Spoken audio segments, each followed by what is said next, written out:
Hello, and welcome to another glorious episode of That Dude Podcast. I am Tom Byron, your host. That Dude Podcast is brought to you by GreenGenieNY.com. GreenGenieNY.com for all your gummy and uh, cannabis needs. GreenGenieNY.com. Okay, I just had to do that because my sponsor busts my balls that I don't mention the product. So I mentioned the product. So there you go, Jim. All right. My guests are someone that probably everybody in the industry knows because they are very ubiquitous. You go to a party, it's like it's not a party really until you see Luke and Silky. So I'm going to bring them on and we're going to talk to them. All right. Hello. Hello. Hi.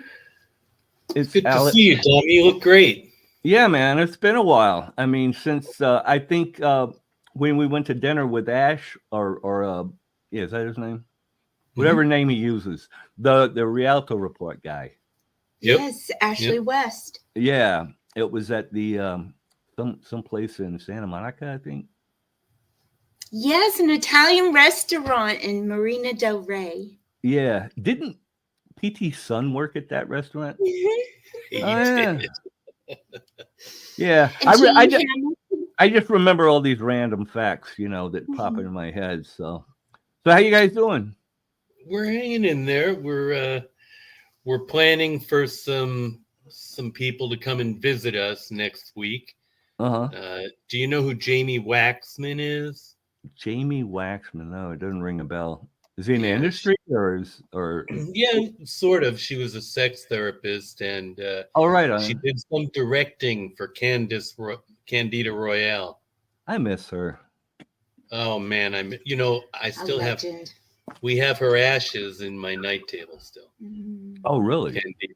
Yeah, yeah. Yeah, I did a couple of movies for her. But probably late '90s or whatever. Yeah, she was a doll. She was a doll. So let's talk about everyone's beginning. I've known you, Luke, longer than I've known Alexandra. Uh, Oh, yeah, you came in the business with Ariana, and I worked with her a bunch, and then we also worked a lot on the Bizarre video shoots because you were like yeah. the master We dominatrix. So we had a lot of fun out in New York City, as I recall. yeah, that was great, man. Back I in got those days with Freddie Lincoln directing. yeah, Now yeah, he didn't really do much directing, but he sure made painted a canvas for a lot of fun. yeah, and and remember the catering.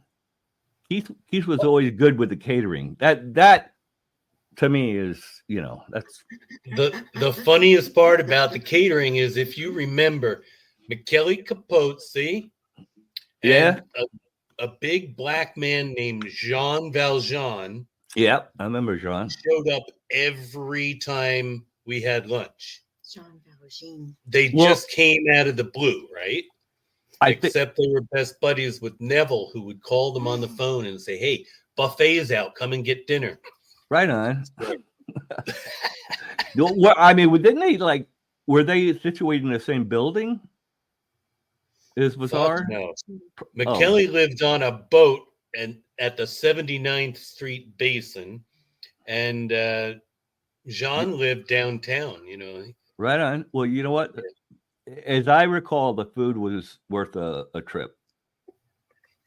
I don't know where they ordered it from, but it was really really good. Yeah. Yeah. We, So Alexandra, I Yes, met Lola. you like when did I meet you? I know it was like the late '90s. I shot you a few times, a couple of times for my Gonzo, whatever the hell I was doing at the time series, and then I saw you in Jim Sal's office, and I think you and Luke had just started dating or something, and you revealed to me that he had asked you to marry him. I was like, Oh, wow, that didn't take long.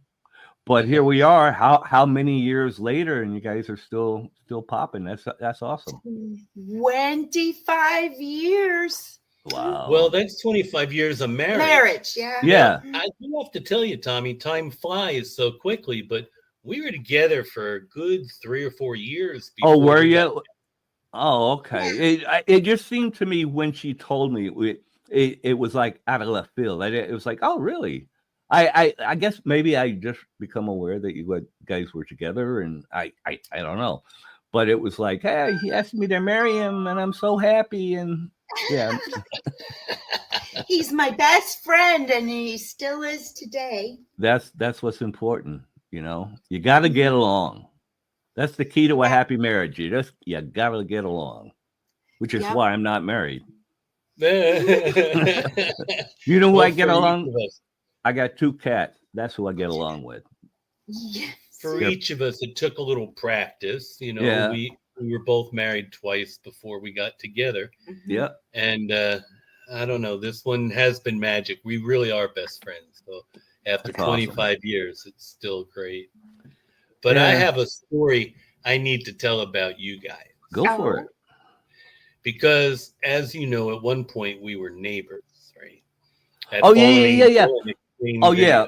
Right. Okay. I just got. Well, I got to give the backstory a little bit. When Extreme Associates first started, we had an office on what was the name of the street? Eaton Avenue. On Eaton Avenue, and it was the same complex, and it was right across the way from Fallen Angel, which is LUC's company. So go ahead.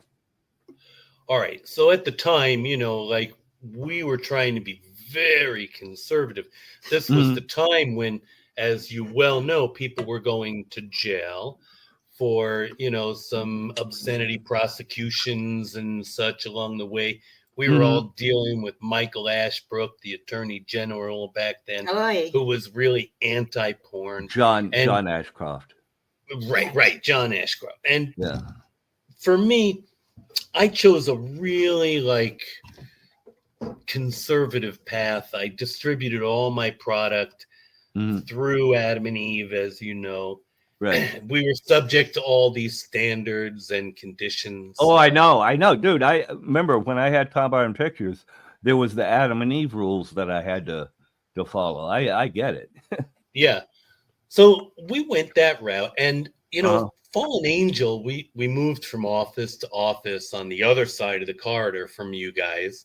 And that was a really nice area, man. We had a fountain in the middle of our courtyard, and you know, next door we had a really high-end graphic artist, and then a computer sales company. And then Rob Black comes in, ruins everything. We were peaceful, like you could see ducks floating in the pond. And then Rob Black came in and he bit the head off the ducks that were in the pond. And not literally. Yeah. But you became like the frat house that opened next to our, our beautiful, quiet suburban home. I know, but you know what? I don't remember us being there that long, because by the time Ashcroft got in the office, we were already at our big place on in the Van Nuys area. Yeah. You know what I mean? Yeah. So we're talking like 98 when we formed Extreme. And I think by the end of the year, we had already gotten our big office in Van Nuys and moved. And then then George Bush got elected when we were in Milan for the film expo. And that was 2000. So yeah, that's after 2000 is when all that Ashcroft bullshit started. But yeah, I was just correcting your timeline a little bit. Yeah. Well, don't ever. But I hesitate to correct my timing, because I'm not good at dates and things. That's not where my head's at. But but you actually let me borrow your edit bay for a couple of scenes. I appreciate that. Oh, my pleasure. You know, we do go way back. We go back to Ariana's first movie. It was called Single White Woman by Fat Dog. directed by Ron Sullivan, Right on. Henri Picard. And I recall I had to go and pick you up at your house because your battery wasn't working and you needed money from that shoot to pay for the battery so your car would start. So I had to go pick you up. That's the first time. Well, now where was it a house or an apartment? To pick you up? Yeah. I couldn't. You know what? I couldn't even recall. But it was near Fulton Street where, Ron was living back then. Remember? West Coast. Yeah. You remember Ron Sullivan's house on Fulton Avenue? Yeah, vaguely. Oh, okay. So it had to have been like maybe like Studio City, maybe. Did you ever live down around there or in I did, but much later after. Okay. No, it had to have been the early 90s because for sure. Yeah. Oh yeah. Like 91. Yeah, like because I was living on Sepulveda, and I was early 90s. I did tons of fucking crystal meth. You know what I mean? And then so I was running out of money and this and that and fucking living on the edge. And I did that for a couple of years and I got boring and cleaned up and But so if it happened in the like 92, 93, even early 94, very, very good chance I had some kind of car issue or reliability issue or something. Yeah. That was great. Yeah. Yeah. And now you guys are straight edge, right? Like I know Luke, you were like clean and that was a big part of it. Dude, I haven't had a drug or a drink since 1985. So I'm going on 40. Yeah, you had that long. That's great. But, Silky has her glass of wine, often, and that has no impact on our relationship. She does her thing and I do mine. And what about cannabis? Well, things are changing with that, certainly, as you know. Yeah. And well, you know what? I don't smoke anymore. I got lung issues and stuff. So, I use this syrup, and I the put tincture. Yeah. No, it's not even a tincture. It's a syrup that has cannabis in it. I put it in my smoothies in the morning, and it helps my stomach like big time. Because I got diabetes and I take a ton of pills every morning, so it's like it fucks with your stomach. So so that I actually use cannabis medicinally. Got it. Yeah. So you never had weight problems, though, right? I mean, to develop the diabetes? No, it's genetic. I mean, both my grandparents on my dad's side plus my dad had diabetes, and I mean he actually died from it. He went to sleep and didn't wake up. So so that's why I appreciate every day. And one of these days I may do the same thing, just go for the big sleep. But till that day comes, way to go, though. That is the way to go. Quick. Oh yeah, easy. I know. I'm jealous. I kind of go, because my dad, my mom, she had, lung cancer. So that was a whole year long of just, you know what I mean? But yeah, if I had the choice, that's how I'd go, go to sleep, not wake up. Anyway, that's fucking cheerful. All right. On that note, I just wanted to raise a glass to Randy West. Oh yeah, good old Randy. Yeah, I used to buy weed from him. He lived life on his terms. Yeah. Yeah, we used to go bowling. Actually, when I lived at that place we were talking about, we used to go bowling at there was a place on Van Nuys Boulevard, and we used to go bowling all the time there. I know what you mean. Yeah. And there was also whenever I was on a set with him back in the day, I always had my my baseball gloves and my thing because we'd play catch on the set. Oh yeah, he loved his sports. Yeah. So R.I.P. Randy West. One of the good ones. He did all his editing in that same bay that you're talking about having used. Oh yeah. Yeah, all of his stuff at Yeah. the end. Yeah. I ended up doing it in my bedroom after a while. I mean, I can edit a whole movie on my laptop now. It's ridiculous. We're editing all the time. Yeah. That's what we do now to make our money, and So I what do do you? some work, some production work, but all BTS. So everything I shoot Okay. is like softcore for YouTube. Right. So you do that for Adam and Eve. They're still around. They're still like clicking. Yeah. But they're not really shooting anymore. Right. Sometimes I do it for Adam and Eve. I do have a movie coming out next month with Adam and Eve. Kinky Desires number 4. Of course, Kinky Desires. Oh, they're up to number 4 now. Oh. Yeah.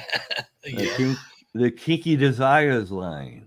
Yeah, really hardcore, fetishy stuff, right? But he's been doing some great stuff for this company called Bang, BANG.com. Are they with the Bang Brothers, or is that no? Is it just Bang totally Bang.com? Gotcha. Bang, just BANG, and if you go to Luke Wylder's site, there's a link to all of his BTS. It's all on YouTube. Right on. Is that Fallen Angel TV? Or Luke Wylder, LukeWylder.com. Fallen Angel TV is still my old library that I've converted several times since then, But LukeWylder.com is his website.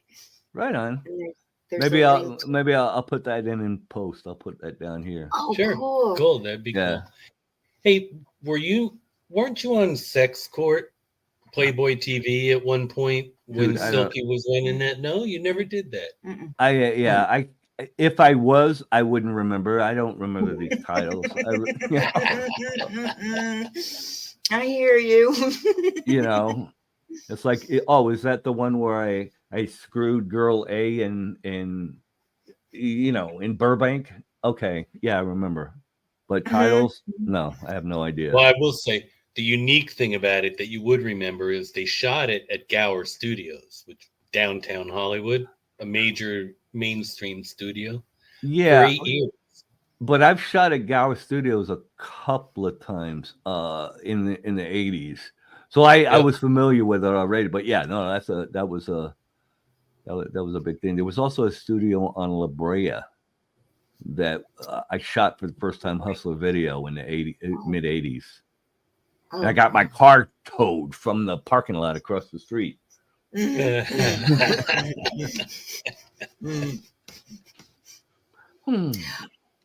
don't know if you recall, but I'm going back in the days to Shane's World. I think. Oh yeah.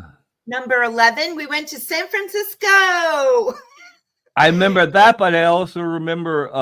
Were you on the Glamis shoot where we went to the desert with the Shane Worlds? Yeah, that was my first Shane Worlds experience. That was fun. She was our roommate here for about a year. Right on. Yeah, she's great. She just moved out recently. I remember about that the Glamis shoot. Me and Shane were about to do a sex scene next to the railroad tracks or something, and all of a sudden a bunch of INS trucks pulled up, and what had happened is we were walking towards the place where we're going to do sex scene, and there was like somebody laying down. We thought they were dead. I said, oh my God, we just came across a dead body in the desert. And then all of a sudden the INS started rolling in, and it turns out he was an undocumented migrant. And so that happened. I think we got some footage of it. And then after that, INS went away, or the Border Patrol or whatever, and we walked to the train track and did our sex scene. But yeah, that was. We had sex near the pier. I don't know. Oh yeah. It was outside. Now, I remember the San Francisco show. Billy Glide was there, right? He was on that one. Yes. Oh my Yeah. God. Wow. I can't believe you remember. Yeah. I mean, no disrespect, but God, that guy annoyed the hell out of me. But R.I.P. Well, San Francisco, I remember the scene with you on the pier, and I remember Billy Glide being annoying. But what was the premise? I mean, did we just drive around San Francisco? Yeah, and Sydney Steele was there. And Right. they rented a van, and we were just having sex, public sex. Yeah. And flashing. That was fun. And then there was another girl, though, Amethyst or something. Oh my God, I can't believe you remember. Hey, you know what it's like? I start talking about something and I start remembering, and then people just pop in. You know what I mean? Yeah, I don't have. I mean, I have Asperger's, but I'm not like Rain Man. I can't recall. Hey, I hired Billy Glide on one of his first feature films for Sin City. Dialogue. And we rented a gym, and we had Rocky Rhodes was our contract girl at that point. And barely remember. He was supposed to do a scene with her on the weight bench. Uh-huh. Come in the door and say, "Hey, that's my wife you're fucking." That was his line. Yeah. At least 15 takes, bro. I couldn't remember the line. Couldn't remember the line. It was just, "Hey, that's my wife you're fucking." Like, that's totally natural. That's what you would say anyway. Not like we're asking him to recite Shakespeare. Yeah. Yeah, good old Billy. He wasn't the sharpest tool in the shed, but you know what? He got the job done. He did get the job done when he wasn't falling asleep on set.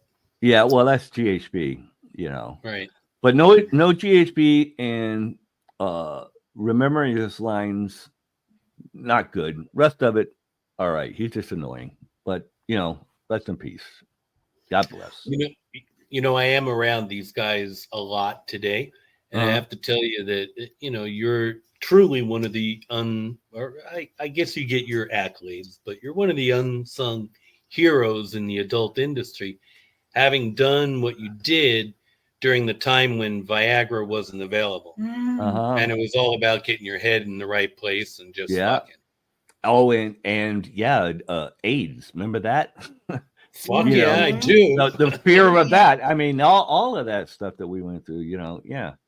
Yep. We traumatized. How could we not be, right? Oh, yeah.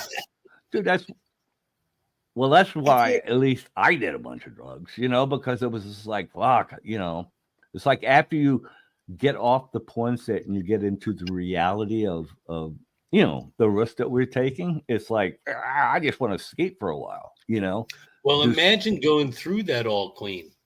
Yeah. Oh, yeah. Because you're wide open to emotions when you're not doing a lot of drugs and alcohol. You really are. So, yeah. I don't know how I have gotten as far as I have without, a little nip here and there. But at one point, somebody asked me how I did it, and I said, at this point, after 20 years, it's just ego. Yeah. Well, yeah, you don't want to break your streak, Exactly. He's a stubborn guy. So you guys mentioned you're working for Adam and Eve. I mean, how you got your BTS? You're saying they don't do that much like feature type stuff anymore.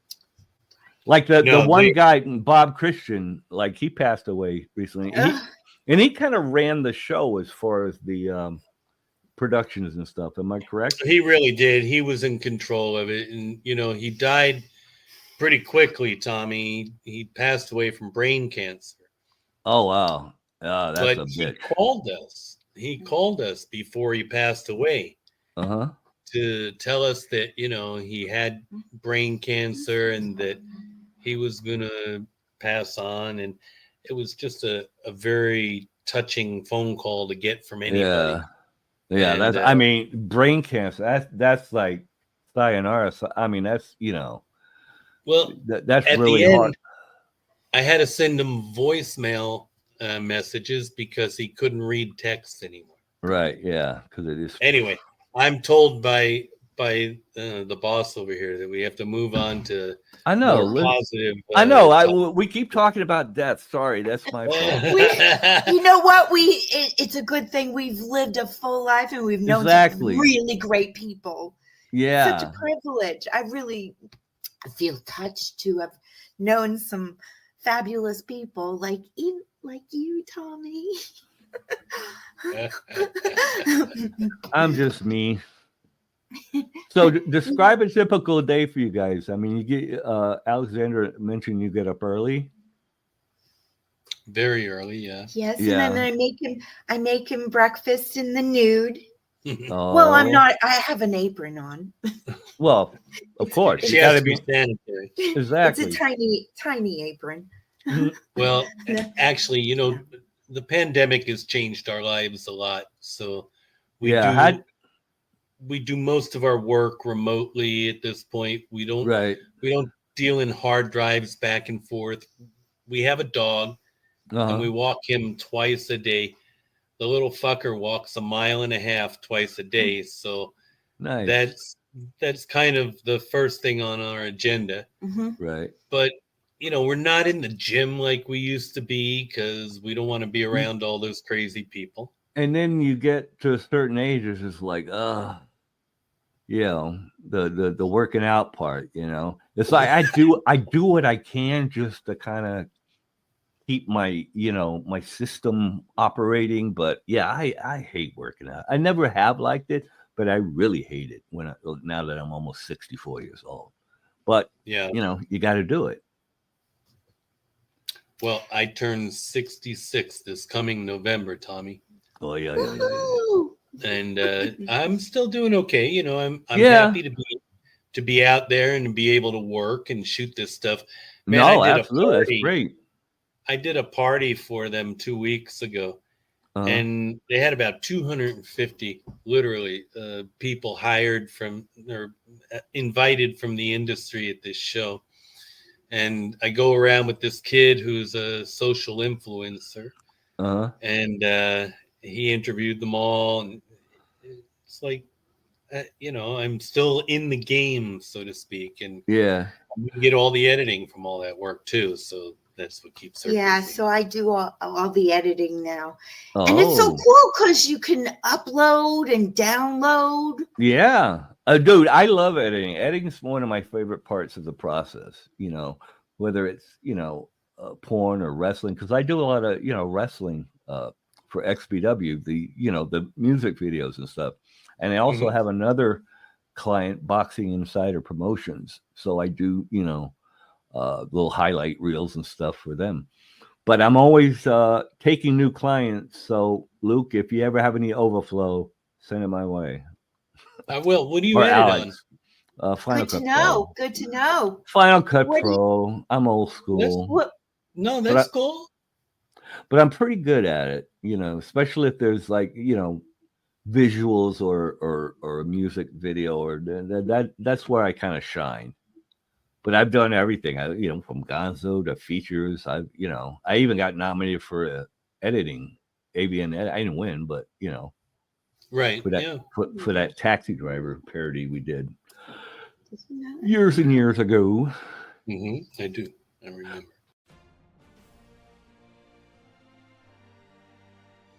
Hey, I'm Tom Byron, host of That Dude Podcast, sponsored by Green Genie. Your wish is my command. How good are Green Genie gummies? Let me tell you. Green Genie gummies are so strong, they will quickly turn this dude into that dude. So go to greengenieny.com. That's greengenieny.com. They got gummies, they got chocolates, they got cooking oil, everything to help make America stoned again. greengenieny.com. Go now.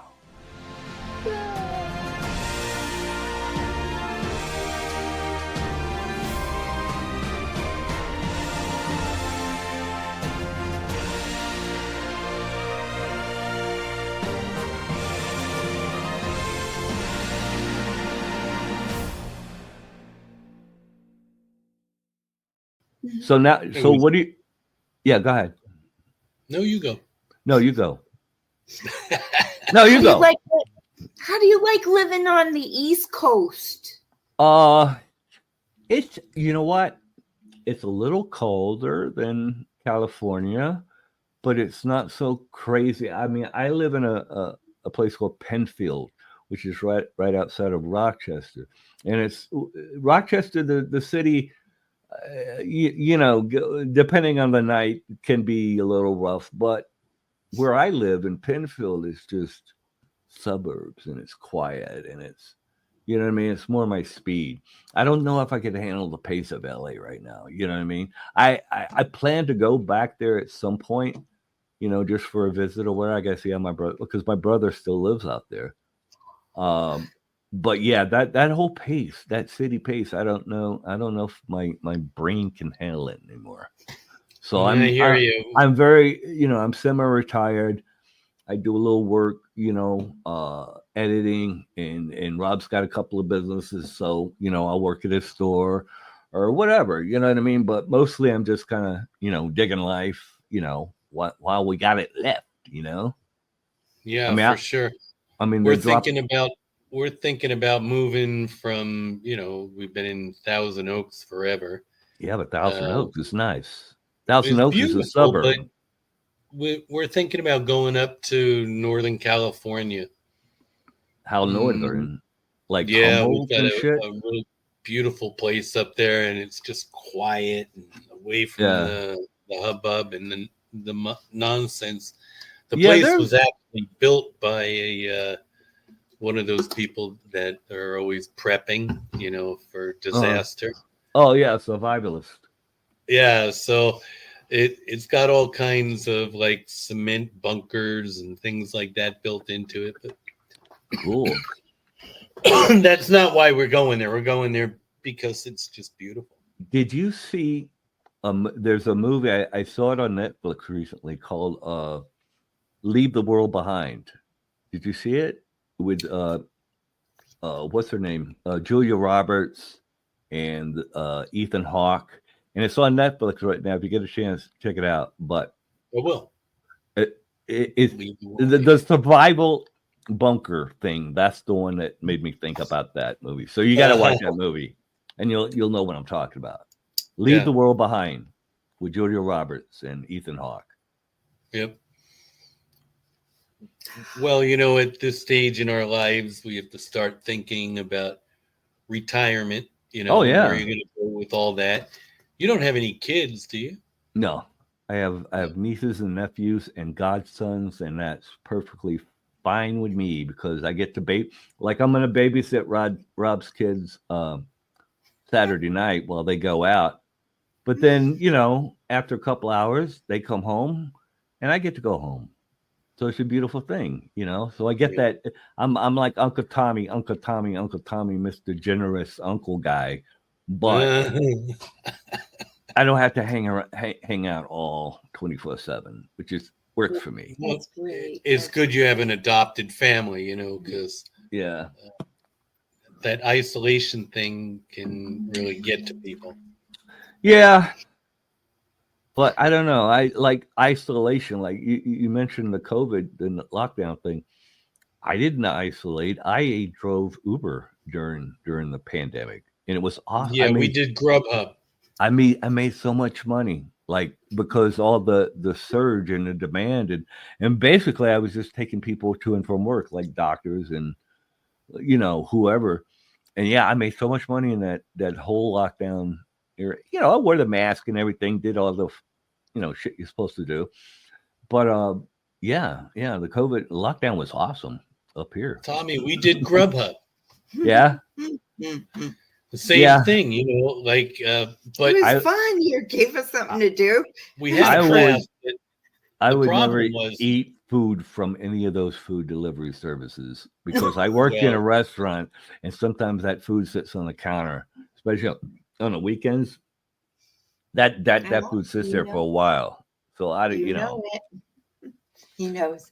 Well, the good thing about up here is that we're in a fairly populated area, and you didn't have to pay for parking anywhere. And we would go together, and listen to music, and one would drive and one would go pick the stuff up. Oh yeah. So you guys could okay. See now in Uber, I couldn't do that. You can't have two people in the car. You know what I Oh mean? no, yeah, I Like do. yeah.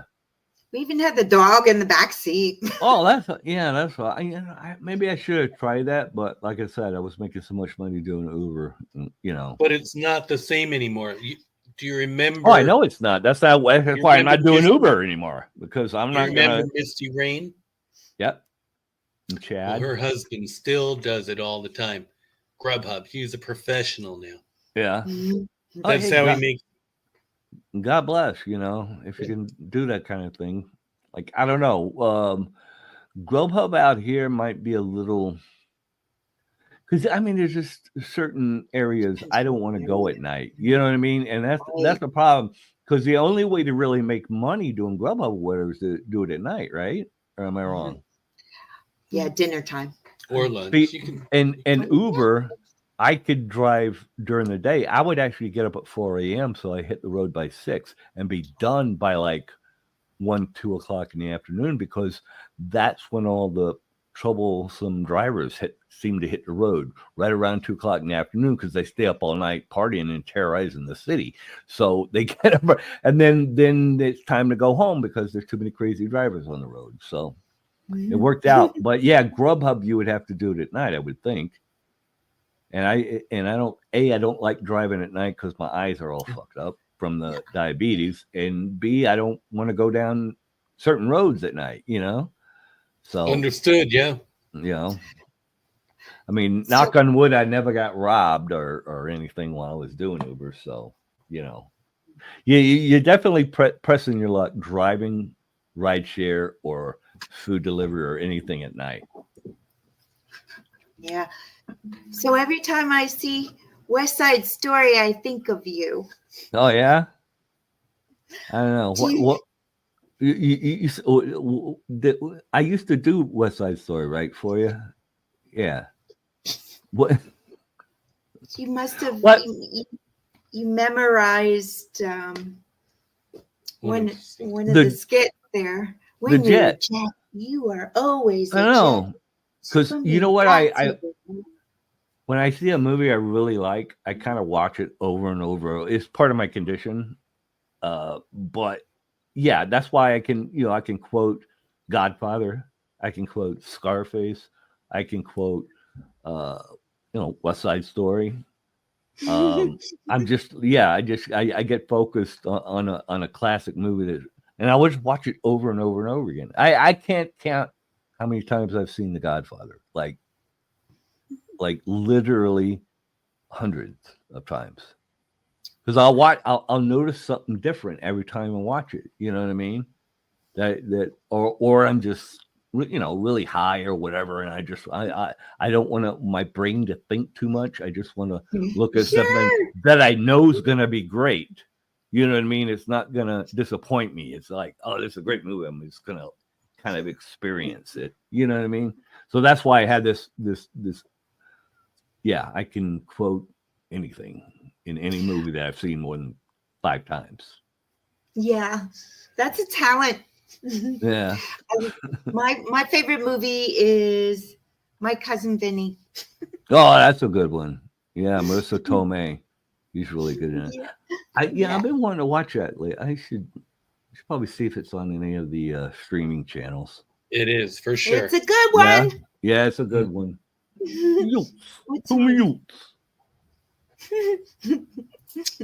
So what time is it there right now? 11:40. Oh, okay. Oh, my New York came out. 11:40. 11:40. Are you from New York? Yeah, forget about it. We're from like area. Like Long Island. Oh, Long Island. Oh, so you're from down there. Yeah, when I get to drinking coffee and talking, forget about it. Forget about it. Yeah, everyone out here kind of talks like Lisa's liquor barn. Yeah, it's a weird. Lisa's liquor barn. Come up here to Rochester.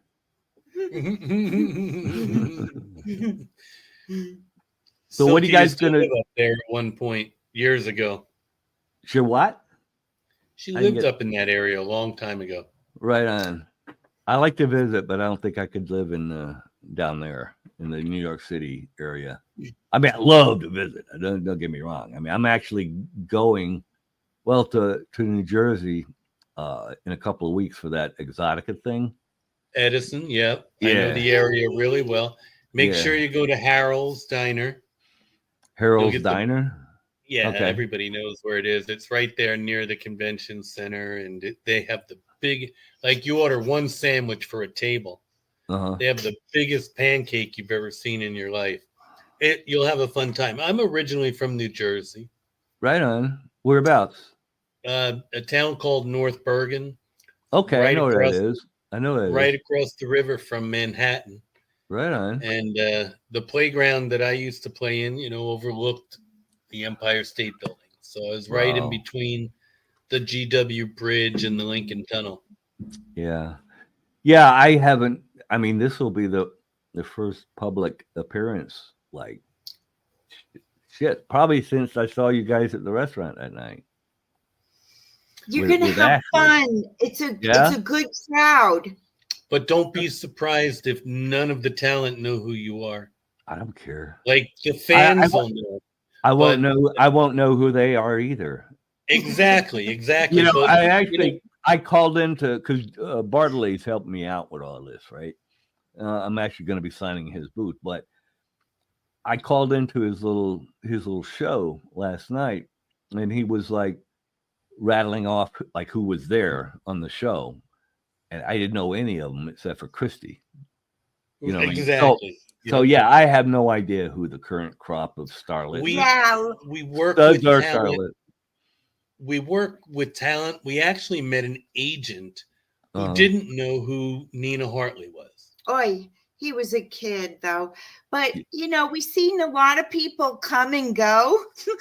No point intended. No, I can imagine. Seems like a lot of them are more inked up these days. Am I wrong? No, you're right, but not. Well, yeah, actually, some of the girls come in pretty heavily tattooed nowadays. Yeah, I'm kind of on the fence about that. Unless they can really pull it off, like Joanna Angel, she pulls it off. You know what I mean? It's part of her personality. But I think a lot of people they just get all inked up with these bad tattoos because I don't know. It doesn't enhance who they are. It's not part of their personality. It's just something they see everyone else doing. They just do it. You know what I mean? But, yeah, I still don't have any tattoos. You don't have any, right? Mm-mm. Yeah, good for you. How about you? I got the one that I got in the early 90s because everyone else was doing it. So I got that. It's a little a cool dragon that works. Yeah, something kind of, That's badass. Yeah, it's all faded and shit now, but who cares? Nobody sees my upper arms these days anyway. Let me go just turn that off so it doesn't disturb you. I'll be right back. All right, it's just you and me, Alexandra. Okay, so what do you want to talk about? I love you. I love you. Don't get any prints. Don't get any prints on the webcam. I love you. I'll leave you guys. You can finish up. Well, I mean, your lighting is much better now, Luke. All righty. All right. It's all that backlighting that was behind me, but I was hiding. So what are you guys going to do today in Thousand Oaks? For the rest of the day. Well, we're both working on different projects, and we work on different parts of the projects. Like Alex does assembly, and she does, her final edits, but I do all the color and a lot of the audio engineering and filtering and things along that line. So post-production is in Yeah, your. we have very designated, jobs in the workflow. So that makes it easy. We have 3 different machines running at any one time. Yeah, that's kind of the Plus, system I had up when back in California. But go ahead. plus, we inherited this 8mm movie library, Right on. So you're right? Old converting it? film. So we're capturing them, and it takes forever. Like a 60-minute film will take maybe 6 hours to Yeah. capture. Jeez. Yeah, it takes a That's long time, so you just do it in the background. But we're running that kind of stuff in the back, and it's all designed for a retro channel. yeah. And as technology has gotten so amazing with editing Mm-hmm. that you can take a lot of your older media and upconvert it, but not just the upconversion process, the coloring and the audio tweaking that we can do now. We never thought of doing that in the old days. It was out of the question. It would cost too much money. Oh yeah. Yeah. I mean, And they now got you do it these. on your laptop. Yeah, they got these World War II documentaries that are on Netflix and stuff that are like colorized and stuff. Right. And it was like, Right. yeah, it's a trip how well they can preserve footage and enhance it. It's amazing. Well, I've been involved in that process with Adam and Eve from the beginning. I helped them digitize their entire library Oh, to right start on. off with. And then a dinner party. Oh my God. We upconverted the dinner party. And that was one issue. But then there was another movie called Emerald Isle that they did. It Okay. was shot by Pinkowski. Do you remember Nick Nick. Pinkowski? Yeah, I remember Nick. So he took the crew to Venezuela to shoot this jungle movie, right? Oy. And it was in the early days, so he was raking Adam and Eve over the coals for producing an HD movie for them, right? Mm-hmm. Then he brought along an anamorphic camera and a normal HD camera. Oh, so it's a 2-camera shoot? It was a 2-camera shoot, But one was anamorphic and one was regular HD. Oh, geez. And like I got this That's movie, like Adam and Eve, where half of the images were stretched out and looking, really wide and fat. right. And half of the images looked like stick figures. That's amazingly inept. So I had to go back in. Whoops. I had to use several captures of the media, right? Uh-huh. One in anamorphic, one to repair the anamorphic, and one to, repair the HD. Uh-huh. And then I created a multicam, project out of that. And I literally had to recreate every cut in the movie to fix it. That was the biggest pain in the ass I've ever had in that process. How did it look at the end? Fucking great, man. They released it as a fully restored movie, Emerald Isle. It's out there. But that's just such a and nobody in the crew, like the cameraman, knew that you can't mix 2 different formats in the same. No, we'll fix it in post, except the editor didn't fix it in post, I think even back then, if they had treated the media properly, they would have been able to, convert it back then. But they didn't. But as an editor, this enrages me. Fix it in post. That's why I told you the story, because I knew that you would understand. See, that's what I always I try to be on any feature, especially that I worked on. I was there on set, making sure, I produced all of when Rob got out of prison, did all those parodies. I produced all of them.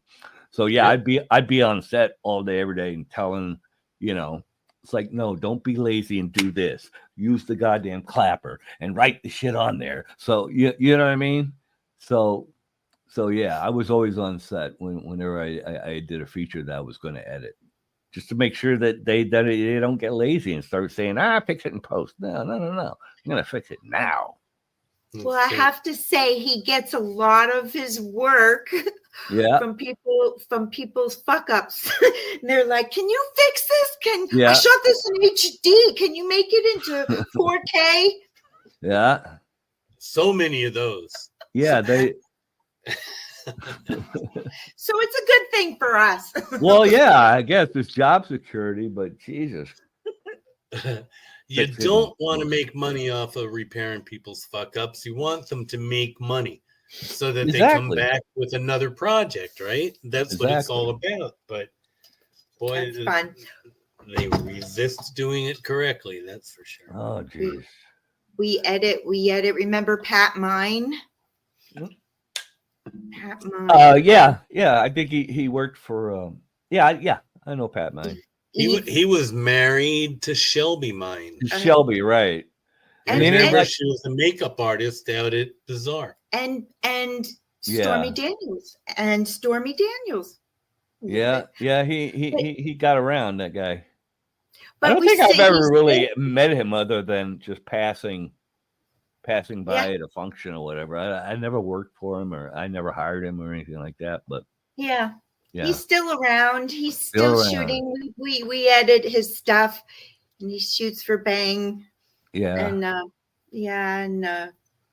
I mean, what do they shoot? Is all still Gonzo, or is there any? Just scenes. There's a quick opening. It's either like a little tease, or some people are still doing interviews. Some people, Brazzers, they have a little skit worked out for some kind of stupid scenario for everything to start it up. Lots of pizza boys and things that nature. Basically, it's all putting real money into their stuff, Tommy. Like Vixen, they have too much money. Yeah. So with that Black series, so they should give some of it to me if they have so much money. That's the thing. I hear you, my friend. If anyone has any extra money, they have too much of and want to give it away. I mean, here we go, right here. There you Cool Tommy. Cool Tommy. All right. Well, we're coming up on an hour. What would you like to leave the audience of Tom Byron, That Dude podcast with? What do you want the world to know about Alexandra Silk and Luke Wylder? Well, don't forget to visit my website, alexandrasilk.com. Alexandrasilk.com, of course. Mm-hmm. Or Fallen Angel. Or fallenangel.tv or LukeWylder.com. Correct. Yep. Mm-hmm. Yep. Mm-hmm. Don't forget that, and don't forget, to something I always learned as a union member, as a Teamster for many years. Mm-hmm. Do the right thing. Do the right thing. Work smarter. Do the right thing, man. Work smarter, not harder. And masturbate daily. Well, okay. When you get to be my age, it's like, once a week, if you're lucky. Well, it's not as important as it used to be. Exactly. You're not driven by hormones. Yes, exactly. Quality over quantity. I'm not complaining at all. I'm glad that my sexual drive isn't defining my life now. You know what I mean? I totally understand, man. Remember back when you were like 19, 20 years old? Yeah. How heavily we were driven by that, that's all you. Yeah. I'm just, my dick. I just want my dick to feel good. I want to, look at that. Right. All the time. Yeah. It was just like, it was crazy. Kind of lasted shit till I was up in my 30s. Just that incredible, mind-blowing sex drive that you have when you're young. Yep. But now I'll sit back and make dinner and hang out with my cats, and that's cool. Well, it was nice talking to you guys, and we will go to LukeWylder.com, AlexandraSilk.com, and Fallen Angel TV, and we'll talk to you guys on the other side. Awesome, man. Yeah. Take care of yourself. Enjoy Edison, New Jersey. Yeah. The Exotica. Yeah. You'll have fun. Say hi to Dan Davis for us. Oh, yeah. Yeah, good old Danny. All right, guys. All right, man. Be well. well. You. I love you. Love you too. All right. See you guys later.